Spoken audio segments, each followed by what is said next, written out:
So the Golden State Valkyries picked their team, and there's one player that a lot of people are really, really upset about not being on it. Unfortunately, that player is from the Indiana Fever, or being picked, Temi Fagbenle. Like, I am genuinely shocked. And I mean that. Genuinely shocked that Temi Fagbenle was not protected by the Indiana Fever. And in this video, we're going to be talking about why there is a possibility, why Temi Fagbenle would not be protected from the Fever. And look, there are reasons for it. A lot of people are probably like, no, there's no reason for that. It makes no sense. No, there are reasons why Temi Fagbenle was protected in this draft, or was not protected in this draft. And it is the contract situation. They kept Smith over Fagbenle? No. Sorry to see her leave. She's been great. There is a reason why she wasn't protected. Because of the way, again, contract situations. Dantas is under contract for 1 more year. And when it comes to Damaris Dantas, she's on $90K a year. Katie Lou Samuelson is an immovable contract. And Temi Fagbenle is a restricted free agent. So she is not like a guarantee to be kept. And you might be saying, oh, restricted free agent, you can guarantee to keep them. Not really. You can't really guarantee to keep restricted free agents, especially if teams want to pay them. Before we get onto it, though, we are doing Hoopsmas.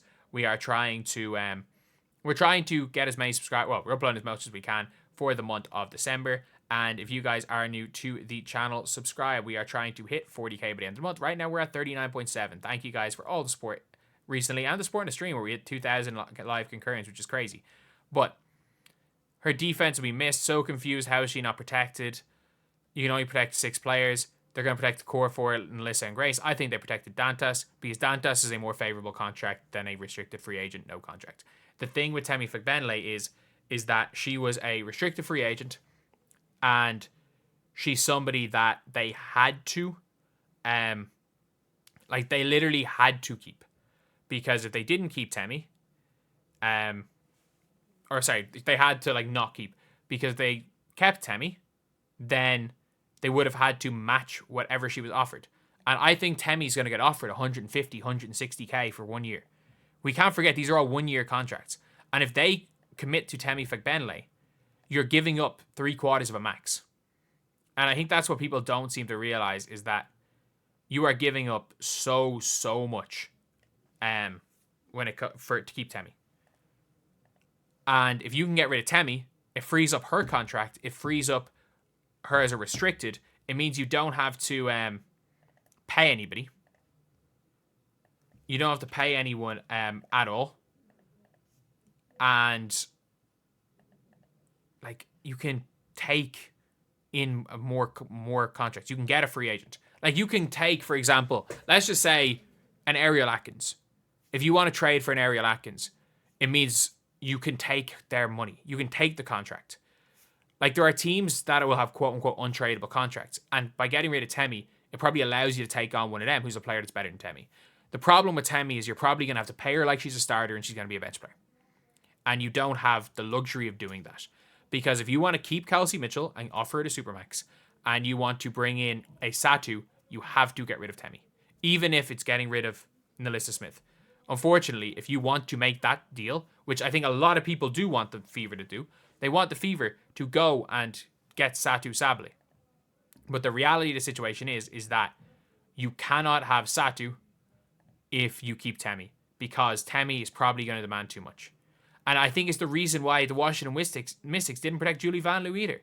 Because Julie Van Loo is a restricted free agent. And they might not have been able to afford to pay Julie Van Loo if they wanted to keep some of their players. But it is an interesting one. And I think she's player for player wise, you would have kept her. You would have protected her in the 6, honestly. She was a starter in the playoffs. And I just think that it's a hard one to justify keeping her, because I don't think this team wants to run it back. If you keep her, you're committing to running it back, because you don't have enough salary to move off Melissa Smith for a vet if you keep Temi Fagbenle. And the more that I thought about it, the more I'm like, she was probably asking for more money than the Fever wanted to give. And she probably had teams lined up. The agents had teams lined up. Because there's no way in hell, if they could have kept Temi happy, they wouldn't have tried to go off Temi. And Temi was by far the best player. She's a vet. She, on a 1-year deal, she would have been perfect. But now you're starting to look at what you can do. You can trade. Like, there are players that you're going to be able to make trades, like for like trades. Give up, I don't know. It literally allows you to do both of these things at the same time. It allows you to sign a near max free agent. It allows you to to have Nalissa in a salary dump trade for a max. And it also allows you to trade off Katie Lou and trade Katie Lou plus an asset for a max contract player for a team who just wants to get off them. And ironically, it puts them in, like when we talk about the WNBA players, I also think it means they're more likely to draft Anissa Morrow than Sonia Citron.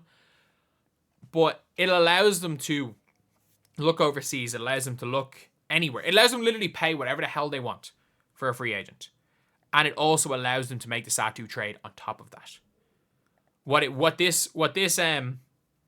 What paying Temi would do would genuinely make it hard to move anything other than run it back or trade Smith for another rookie contract player. And I don't think there's another rookie contract player that you could get for Alyssa Smith that is going to really help this team. And yeah, I think that's pretty much it. It's sad to see Temi go. I'm really surprised. And now the more I think about it, the more I'm like, why was I surprised? Like, there's no reason that I should have been surprised about that one, because the reality of the situation is that the team comes first, and like the long-term prospects of the team matters more than anything else. And I don't know I think Temi maybe long term might not have been the best fit. As much as I really wanted Temi to stay, I think maybe long term she might not have been the greatest fit for the Golden State Valkyries. But anyway, let me know what you guys think in the comment section below. Are you like me, disappointed that Temi's gone? Like, I'm still to this day happy. I had a choice: Lexi Hull or Temi Fagbenle jersey last year, and I bought a Temi jersey. I bought a Lexi jersey instead of Temi. I'm happy. Temi's no longer on the team, but in that regard, but that's about it, that I made the right choice. But Temi, best of luck in Golden State. Hell of a player. And yeah, I have a feeling that she's going to do well and hopefully gets paid quite a lot of money. But anyway, I will see you guys later. And as always, thank you guys for watching. Please like, comment, and subscribe.